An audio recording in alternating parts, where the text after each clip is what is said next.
that Mrs. Hay had begged to be excused, that Mrs. Wilkins had then persisted, possibly as a result of recent conference with Flint, and had bidden the servant say she'd wait until Miss Flower could come down, and so sailed into the parlor, intent on seeing all she could of both the house and its inmates.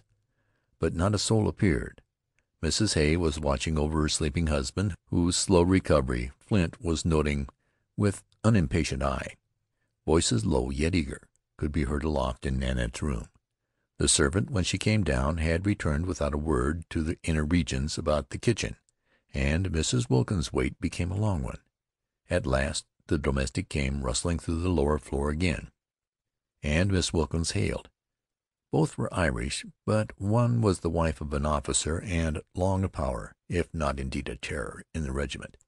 The other feared the quartermaster's wife as little as Mrs. Wilkins feared the colonel's, and when ordered to stand and say why she brought no answer from Miss Flower, declined to stand, but decidedly said she brought none because there was none. "Did you tell her I'd wait?" said Mrs. Wilkins. "I did," said Miss McGrath, "and she said let her, and so I did." Then in came Mrs. Hay, imploring hush, and with rage in her Hibernian heart the consort of the quartermaster came away. There was not one woman in all Fort Wayne, therefore, to approve the major's action in permitting this wild girl to visit the wilder Indian patient. Mrs. Hay knew nothing of it, because Nanette well understood that there would be lodged objection that she dare not disregard her uncle's will. One other girl there was that night at Frayne who marked her going and sought to follow, and was recalled, restrained at the very threshold by the sound of a beloved voice softly in the Sioux tongue calling her name. One other girl there was who knew not of her going, who shrank from thought of meeting her at any time, in any place, and yet was destined to an encounter fateful in its results in every way. Just as tattoo was sounding on the infantry bugle, Esther Dade sat reading fairy stories at the children's bedside in the quarters of Sergeant Foster, of her father's company. There had been Thanksgiving dinner with Mrs. Ray, an Amazonian feast, since all their lords were still away on service, and Sandy Ray and Billy Jr. were perhaps too young to count. Dinner was all over by 8 o'clock, and despite some merry games, the youngsters' eyes were showing symptoms of the sandman's coming, when that privileged character, Hogan, Ray's long-tried trooper, now turned major domo, appeared at the doorway of the little army parlor. He had been bearer of a lot of goodies to the children among the quarters of the married soldiers, and now would Mrs. Dade please speak with Mrs. Foster, who had come over with him, and Mrs. Dade departed for the kitchen forthwith.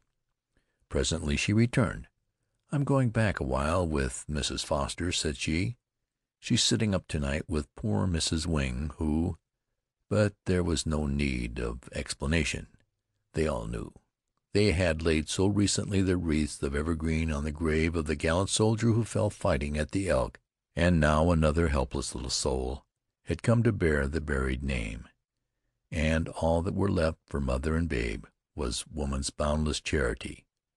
It was Thanksgiving night, and while the wail of the bereaved and stricken went up from more than one of those humble tenements below the eastward bluff, there were scores of glad and grateful hearts that lifted praise and thanksgiving to the throne on high, even though they knew not at the moment, but they too might even then be robbed of all that stood between them and desolation.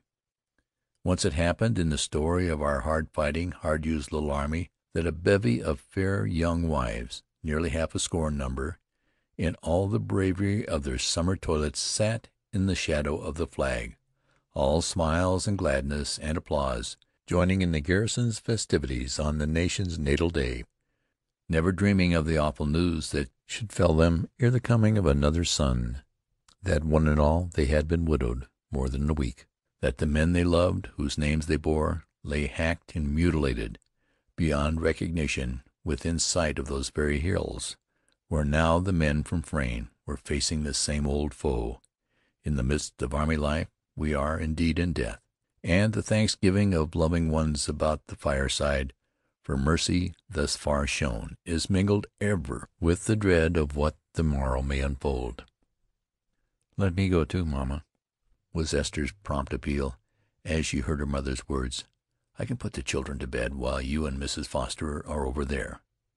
And so, with Hogan lantern bearing, mother and daughter had followed the sergeant's wives across the broad snow-covered parade, and passed without comment, though each was thinking of the new inmate, the brightly lighted hospital building on the edge of the plateau, and descended the winding pathway to the humble quarters of the married soldiers, nestling in the sheltered flats between the garrison proper and the bold bluffs that again close bordered the rushing stream.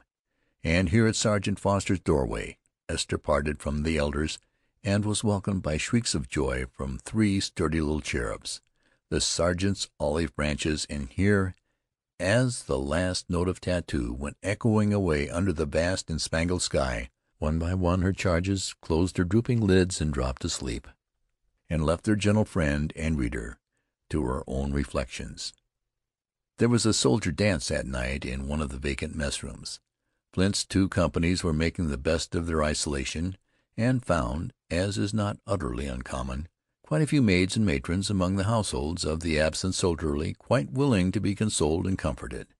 There were bright lights, therefore, further along the edge of the steep beyond those of the hospital, and the squeak of fiddle and drone of cello, mingled with the plaintive piping of the flute, were heard at intervals through the silence of the wintry night. No tramp of sentry broke the hush about the little rift between the heights, the major holding that none was necessary where there were so many dogs. Most of the soldiers' families had gone to the dance. All the younger children were asleep. Even the dogs were still. And so, when at 10 o'clock Esther tiptoed from the children's bedside and stood under the starlight, the murmur of the Platte was the only sound that reached her ears until away over the southwest gate the night guards began the long-drawn heralding of the hour.